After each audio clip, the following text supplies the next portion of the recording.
तो अवर YouTube channel Chanakya academy. आज हम बात करेंगे करंट अफेयर का एक नया टॉपिक, नाटो विस्तार का तुर्की का विरोध। खबरों में आखिर ये क्यों बना हुआ है, फिर उसका विवरण देखेंगे। फिर देखेंगे कि आखिर तुर्की की मांग क्या है। फिर देखते हैं कि निहितार्थ क्या है। फिर तुर्की की चिंता इस पर व्यक्त करेंगे। चलिए शुरू करते हैं। खबरों में क्यों है। तुर्की के राष्ट्रपति ने स्वीडन और तुर्की के राष्ट्रपति कौन है? एर्दोगान है। तुर्की के राष्ट्रपति ने स्वीडन और फिनलैंड के नाटो में प्रवेश का विरोध करते हुए एक बयान दिया है। फिर देखेंगे कि इसका विवरण क्या है। विरोध कुर्द उग्रवादियों और तुर्की की राष्ट्रीय सुरक्षा के लिए खतरा पैदा करने वाले अन्य समूहों को अनेक समर्थन के कारण हैं। यदि तुर्की वीटो करता है तो गठबंधन को आम सहमति बनाने का प्रयास करने होंगे। फिर देखेंगे तुर्की की मांगे आखिर क्या है। तुर्की का लक्ष्य स्वीडन और फिनलैंड के साथ एक समझौता करना है, जिसके तहत पीकेके और अन्य समूह पर नकेल कसन करने के बाद तुर्की अपने नाटो सदस्यता प्रयास का समर्थन करेगा। ये हमने डिस्कस किया कि तुर्की की आखिर मांगे क्या हैं। देखिए, ये तुर्की के प्रेसिडेंट हैं और ये इनकी बैठक चल रही है और ये फ्रांस और फिनलैंड गए हुए हैं। अब देखते हैं निहितार्थ। ये कदम पश्चिमी ब्लॉक के लिए एक विश्वसनीय भागीदार के रूप में तुर्की की अपनी स्थिति को कमज़ोर करेगा।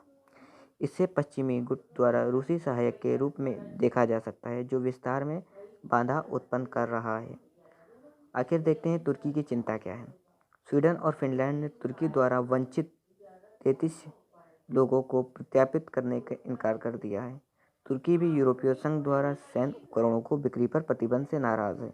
ये हमने डिस्कस किया कि नाटो विस्तार की तुर्की का विरोध आखिर क्यों चल रहा है। आगे अगर इससे कोई चर्चाओं का अगर विषय मिलता है तो इस पर हम आगे डिस्कस करेंगे। तब तक के लिए लाइक करिए, शेयर करिए, सब्सक्राइब करिए और अपने मित्रों में शेयर करिए। Thank you for the day. बस welcome to our YouTube channel Chanakya academy. आज हम देखेंगे करंट अफेयर का एक इम्पॉर्टेंट टॉपिक, वीनस मिशन 2024, जो कि इसरो द्वारा भेजा जा रहा है। चलिए देखते हैं। Recently the new chairman of Indian Space Research Organization announced that it is expecting to launch the Venus mission by December 2024. ISRO के नए चेयरमैन वीनस का नया मिशन 2024 में लॉन्च करने वाले हैं दिसंबर में, at the end of December in 2024। अब देखते हैं आखिर इस मिशन के उद्देश्य क्या है। The aim of the mission to study the Venus atmosphere. इस वीनस मिशन का वो है कि वहाँ वीनस के एटमॉस्फेयर को स्टडी करना है, which is toxic and corrosive in nature and clouds of sulphuric acid cover the planet. जो कि वहाँ का जो प्लैनेट जो है, वहाँ का एटमॉस्फेयर है, वो बहुत ही टॉक्सिक है और वहाँ के जो क्लाउड बने हुए हैं वो सल्फ्यूरिक एसिड से कवर हैं। अब बात करते हैं earlier the NASA National Aeronautics and Space Administration announces 2 new robotic mission, DaVinci plus and the Veritas to Venus. NASA ने भी इससे पहले 2 मिशन भेजे हैं, DaVinci plus and the Veritas. What are the key objective of the mission. Main इसका उद्देश्य क्या है। Investigation of surface process and shallow subsurface stratigraphy. अब क्या है, वहाँ के सरफेस के बारे में स्टडी करेगा, कैसे उसकी लेयर डिवाइड है, जैसे यहाँ की क्रस्ट, मेंटल, कोर, ये सब होती हैं, वैसे उसकी लेयर को स्टडी करेगा। Until now, no prior observation of the subsurface of Venus has been done. इससे पहले अभी तक के कोई ऑब्जर्वेशन या कोई सैटेलाइट या कोई मिशन अभी तक के नहीं गया है जो कि उसके सबसर्फेस की स्टडी कर पाए वीनस की। Stratigraphy is a branch of geology in which rock layers and layering one are studies. इसमें क्या होता है, स्ट्रेटिग्राफी में हम अर्थ की, जैसे अर्थ की लेयर होती है वैसे वीनस की लेयर की हम स्टडी करेंगे, उनके रॉक की। Study of the structure, composition and dynamic of the atmosphere. उसका स्ट्रक्चर देखेंगे, उसके स्ट्रक्चर में क्या क्या कंपोजिशन है, इग्नियस से बना हुआ है, मेटामॉर्फिक से बना हुआ है या फिर सेडिमेंट्री रॉक से बना हुआ है। फिर उसके देखेंगे कि एटमॉस्फेयर में कौन कौन सी लेयर पाई जाती है, जहाँ यहाँ ट्रोपोस्फेयर, स्ट्रेटोस्फेयर, मेसोस्फेयर, एक्सोस्फेयर ये सब पाई जाती हैं, वैसे वहाँ के एटमॉस्फेयर में कैसे लेयर का डिवीज़न है। फिर देखेंगे इन्वेस्टिगेशन ऑफ सोलर विंड। वहाँ का सोलर विंड जो होती है, सोलर विंड कैसे उस प्लैनेट को इम्पैक्ट कर रही है विथ वेनुसियन आइनोस्फीयर। यहाँ तो भाई कम से कम ग्रेविटेशनल फोर्स है, इस वजह से हमारी जो सोलर विंड होती है वो अर्थ तक नहीं पहुँच पाती, क्योंकि ये बहुत डिजास्टरस होती हैं। अब देखेंगे इसका सिग्निफिकेंस क्या है इस मिशन का? सोलर, चलिए देखते हैं। What is the significance of the mission? It will help to learn how earth like planet evolve and what condition exist on earth size planet. ये क्या है, जैसे मतलब ये स्टडी करेगा, ये जानेगा कि अर्थ जो प्लैनेट है हमारा वो कैसे इवॉल्व हुआ है और कौन कौन सी कंडीशन, और अर्थ के साइज का जो प्लैनेट है इसको ट्विन प्लैनेट भी बोलते हैं। Planet that orbit a star other than sun, ये प्लैनेट जो है स्टार में ऑर्बिट करता है। It will help in modelling earth climate, इससे हम अर्थ क्लाइमेट की मॉडलिंग कर पाएंगे। As a cautionary tale and how dramatically the planet climate can change, और कैसे क्लाइमेट चेंज होता है। What are the challenges for the mission? Mission में चैलेंजेस क्या क्या आ सकते हैं देखते हैं। वीनस मिशन में Venus offers different challenges compare to Mars के उससे वीनस पे देखते हैं कि क्या क्या क्या डिफरेंसेस चैलेंज अकर हो सकते हैं।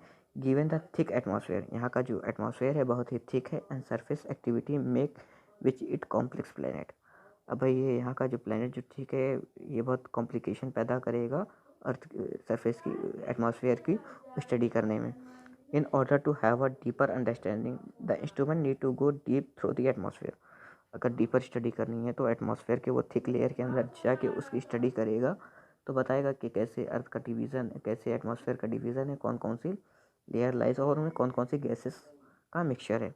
अब देखेंगे one of the instrument the space agency is planning to use a spacecraft is a high resolution synthetic aperture radar, SAR से उसको एग्जामिन किया जाएगा वीनस को surface despite the cloud around the planet, जबकि उस पर विच लोअर्स विजिबिलिटी, जबकि इसकी विजिबिलिटी बहुत लो होती है। It refers to a technique for producing high resolution image. जो SAR है सिंथेटिक एपरेचर रडार, ये हाई रिजोल्यूशन इमेज को अर्थ पे सेंड करेगा और वहाँ को स्टडी करेगा। Because of the precision the radar can penetrate crowd, because of precision की वजह से रडार क्लाउड के अंदर पेनिट्रेट कर जाएगा एंड डार्कनेस तक के जाएगा, which mean that it can collect data day and night in any weather. ये क्या है, ये ऑल वेदर कंडीशन में वर्क करेगा और यहाँ से data day and night supply करता रहेगा अर्थ पे कि वहाँ का जो एटमॉस्फेयर है कैसे इवॉल्व हो रहा है, अर्थ की वहाँ के वीनस की स्ट्रेटिग्राफी कैसी है, लेयर कैसे डिवीज़न है, और वहाँ के एटमॉस्फेयर के बारे में स्टडी करेगा। तो आज के लिए इतना काफ़ी है, मिलते हैं नेक्स्ट वीडियो में। अगर आपको ऐसे ही कुछ करंट अफेयर जो साइंस एंड टेक से रिलेटेड हैं और इसके आगे फर्दर इन्फॉर्मेशन के लिए जानना है तो प्लीज़ लाइक करिए, शेयर करिए, सब्सक्राइब करिए और बेल आइकन को ज़रूर दबाइए, जिससे आप हमारे करंट वीडियो को जो भी मैं अपलोड करूँगा आप पे जल्दी से जल्दी पहुँच सके। थैंक यू फॉर टुडे, मिलते हैं नेक्स्ट वीडियो में।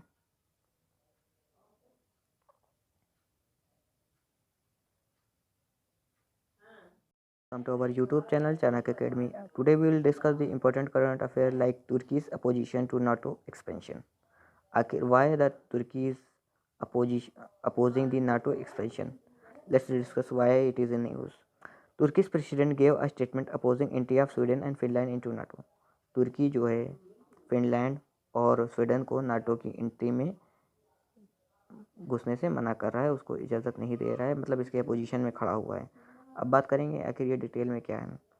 The opposition is because of their support to Kurdish, क्योंकि उनका जो सपोर्ट है वो कुर्दिश मिलिटेंट को, मिलिट्री फोर्स को सपोर्ट करते हैं। Another threat that Turkey national security, जो कि नेशनल सिक्योरिटी के लिए तुर्की के लिए खतरा बन सकते हैं जो कुर्दिश फोर्स है। If Turkey vetoes the alliance will have to make effort to bring consensus, अगर तुर्की वीटो करता है जो उनके अलायंस हैं उनमें डिसएग्रीमेंट आ सकता है या असंभवता पैदा हो सकती है। अब देखते हैं तुर्की की आखिर डिमांड क्या है। Turkey aims to enter a deal with Sweden, तुर्की एक उसके साथ डील करेगा स्वीडन और फिनलैंड के साथ, जिसके तहत वो नाटो के लिए उसमें सपोर्ट तो करेगा ही, लेकिन उनको crack down on the PKK and other groups, इस पे उन्होंने अपनी असहमति जताई है। फिर देखेंगे कि आखिर इसकी इम्प्लीकेशन क्या है। The move will undermine Turkey's own status as a reliable partner for the Western Bloc. It may be seen by Western Bloc as a Russian mole, hampering expansion. अब देखते हैं आखिर इससे कंसर्न्स तुर्की के लिए क्यों हैं। Sweden and Finland have refuse extradite 13 people wanted by Turkey, इन्होंने 33 जो तुर्की के वो हैं उनको अपोज किया है। Turkey is also angered by restriction by EU, European Union ने जो रिस्ट्रिक्शन लगाए हैं on the military equipment, sales of military equipment, उसकी वजह से तुर्की इस टाइम नाराज़ चल रहा है। इस वजह से तुर्की नाटो के एक्सपेंशन में फेवर में नहीं है, क्योंकि उनकी नेशनल सिक्योरिटी को कुर्दिश फोर्सों से खतरा है। तो मिलते हैं नेक्स्ट वीडियो में, तब तक के लिए गाइस लाइक करिएगा, शेयर करिएगा, सब्सक्राइब करिएगा और अपने मित्रों में शेयर करिएगा। Thank you for the day.